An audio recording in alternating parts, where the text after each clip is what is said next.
360 to 380 mm pressure ಇರಬೇಕು. ಆ ಪ್ರೆಷರ್ನ ನೋಡ್ಕೊಂಡು ಹಾಲು ಕರಿಬೇಕು. ಅಲ್ಲೇನೋ ಪ್ರೆಷರ್ ಜಾಸ್ತಿ ಆಯ್ತಂದ್ರೆ ಆಗುತ್ತೆ, ಬಟ್ ಅದನ್ನ ನಾವು ಸೆಟ್ ಮಾಡಿರ್ತೀವಿ, ಪ್ರೆಷರ್ನ ಇಷ್ಟು ಲಾಕ್ ಮಾಡಿರ್ತೀವಿ, ಆ ಪ್ರೆಷರಲ್ಲಿ ಮಾಡ್ತೀವಿ.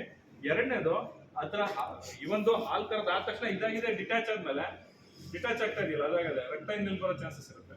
ಅದೆಲ್ಲ ಸುಮ್ಮನೆ ಮಿಕ್ಸ್ ಅದು. ಹ್ಯೂಮನ್ ಸೈಕಾಲಜಿ ಅವ್ನು ಕರಿತಾ ಇರ್ತಾನಲ್ಲ, ಅವ್ನಿಗೆ ಯಾರ ಮೇಲೆ ಸಿಟ್ಟಿದ್ರೆ ಜ್ವರ ಕರಿತಾನೆ.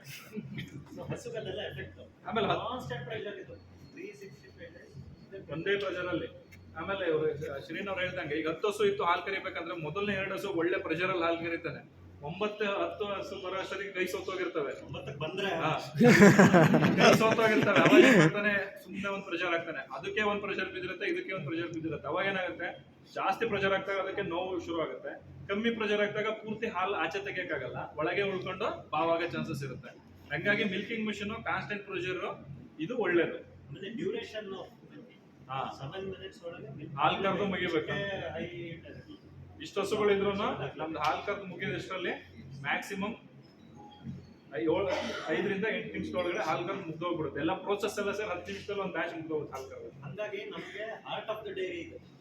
ಸೊ ಇದೇನು ಯೂನಿಟ್ ನೀವು ನೋಡ್ತಿರಲ್ಲ, ಮಿಲ್ಕಿಂಗ್ ಪಾರ್ಲರ್ ಅಂತ ಹೇಳ್ತೀವಿ. 48.7 minutes ಅಲ್ಲಿ ಮಿಲ್ಕ್ ಆಗುತ್ತೆ. ಇಂಡಿಯಾದೇ one of the biggest milking parlour. ನೀವು ಯೂಟ್ಯೂಬಲ್ಲಿ ಫ್ಯಾನ್ಸಿ ನೋಡಿರ್ಬೋದು, ರೌಂಡ್ ಹೊಡೆಯುತ್ತೆ, ಅವೆಲ್ಲ ಔಟ್ಡೇಟೆಡ್.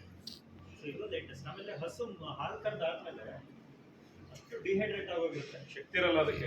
15 ಲೀಟ್ರ್ 20 ಲೀಟ್ರ್ ಒಂದು ಟೈಮಿಗೆ ಅದು ಹಾಲು ಕೊಟ್ಟಾಗ ತುಂಬ ಸುಸ್ತಾಗ್ಬಿಡುತ್ತೆ. ಹಾಗಾಗಿ ಬೇಗನೆ ಎಕ್ಸಿಟ್ ಮಾಡಬೇಕು, ಇಲ್ಲ നല്ല ಸ್ಟ್ರೆಸ್ ಇರುತ್ತೆ. ಸೊ ಇಂಡಿಪೆಂಡೆಂಟ್ ಆಗಿ ನೀವು ಹಾರ್ಸ್ ರೇಸಲ್ಲೆಲ್ಲ ನೋಡಿರ್ಬೋದು, ಡಬ್ಬಿನ ಒಂದೇ ಸರಿ ಓಪನ್ ಗೇಟ್ಸ್ ಎಲ್ಲ ಓಪನ್ ಆದ ತಕ್ಷಣ ಅದು ರಿಲ್ಯಾಕ್ಸ್ ಆಗಿ ಅದರ ಟೈಮು ನಮಗೆ. ಆಮೇಲೆ ಈಚ್ ಟೈಮು ಡಾಟಾ ಕ್ಯಾಪ್ಚರ್ ಆಗುತ್ತೆ. ನಾವೆಲ್ಲ ಚಿಕ್ಕ ಚಿಕ್ಕ ಕಂಪ್ಯೂಟರ್ ಮಾಡ್ಬೋದು. ಈಚ್ ಪಾಯಿಂಟ್ ಎಷ್ಟು ಹಾಲು ಕೊಡ್ತು ಎಲ್ಲ ಐಡೆಂಟಿಫಿಕೇಶನ್ ಆಗುತ್ತೆ. ನಮ್ಮದು ಒಂದು ಸಿಸ್ಟಮಲ್ಲಿ ಬರ್ತಾ ಇರುತ್ತೆ, ಎಷ್ಟು ಲೀಟ್ರ್ ಹಾಲು ಕೊಡ್ತು, ಕಂಪ್ಲೀಟ್ ಬಿಹೇವಿಯರ್ ಇಡೀ ಇಯರ್ದು, ಯಾವಾಗ ಪೀಕು ಯಾವಾಗ ಡೌನು ಏನು ಅಂತ ಬರುತ್ತೆ. ಆಮೇಲೆ ಏನಾದರೂ ಮಾಲ್ ಫಂಕ್ಷನ್ ಅಥವಾ ಅದರಲ್ಲಿ ಆಕ್ಟಿವಿಟಿ ಚೇಂಜಸ್ ಇದ್ದರೆ, ಕಡಿಮೆ ಆಕ್ಟಿವಿಟಿ ಅಥವಾ ಇದು ಟ್ರೀಟ್ಮೆಂಟ್ ಎಲ್ಲ ಆಗಬೇಕಿಲ್ಲ, ವಾಪಸ್ ಹೋಗ್ತಾ ನಮ್ಮದು ಸಾರ್ಟಿಂಗ್ ಗೇಟ್ ಇದೆ. ಈ ಚಾನಲ್ ಪ್ರತಿದಿನ ತೂಕ ಆಗುತ್ತೆ. ತೂಕ ಆದಮೇಲೆ ಅದನ್ನ ಸಾರ್ಟ್ ಮಾಡಿ ಆ ಆನಿಮಲ್ ಮಾತ್ರ ನಮಗೆ ಟ್ರೀಟ್ಮೆಂಟ್ಸಲ್ಲಿ ಬರುತ್ತೆ. ಸೊ ಹೋಗಿ ನೋಡ್ಬೋದು, ಫೋನ್ ನಂಬರ್ 6.7 ಯಾಕೆ ಇಲ್ಲ ಬಂತು, ನಮ್ಮ ಸಿಸ್ಟಮ್ ಹೇಳುತ್ತೆ. ಇವತ್ತು ಕಡಿಮೆ ಇಂಟೆಕ್ ಇದೆ, ಫುಡ್ ಕಡಿಮೆ ಇದೆ, ಅಥವಾ ನೀರು ಕಡಿಮೆ ತಗೊಂಡಿದೆ, ಅಥವಾ ತುಂಬ ಹೈಪರ್ ಆಗಿ ಆಗ್ತಾ ಇದೆ. ಆಮೇಲೆ ಇನ್ನೊಂದು ಬ್ಯೂಟಿ ಏನಂದರೆ, ನಮ್ಮ ಸಾಫ್ಟ್ವೇರ್ದು ಇಂಡಿಯಾದಲ್ಲಿ ನಮ್ಮ ಹತ್ರ ಮಾತ್ರ ಇರೋದು ಇದು. ಒಂದು ಹೊಸ ಬೇಜಾರು ಮಾಡ್ಕೊಂಡಿದ್ರೆ ನಮಗೆ ಗೊತ್ತಾಗುತ್ತೆ. ಅಂದರೆ ಬೇಜಾರು ಅಂದರೆ ನಮ್ಮ ಥರ ಯಾವುದೋ ಇದಕ್ಕೆಲ್ಲ ಹೋಗಲ್ಲ.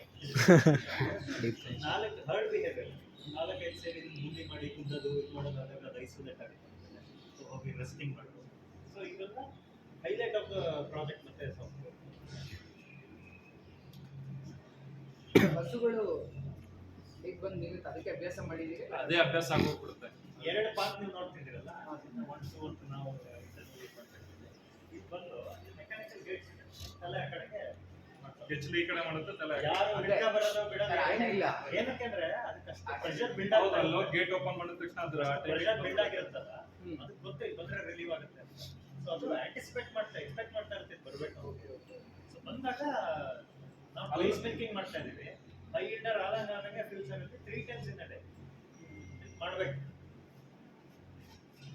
ನೀವು ಅಲ್ಲಿ ಬಂದಾಗಲೂ ಅಷ್ಟೇ, ಯಾವುದಕ್ಕೆ ಬೇಗ ಹಾಲು ರಿಲೀಸ್ ಮಾಡ್ಬೇಕು ಅವೆಲ್ಲ ಫಸ್ಟ್ಗೆ ಬಂದ್ ಹಿಂದಿನ ನಿಂತ್ಕೊತಾ ಇರ್ತದೆ.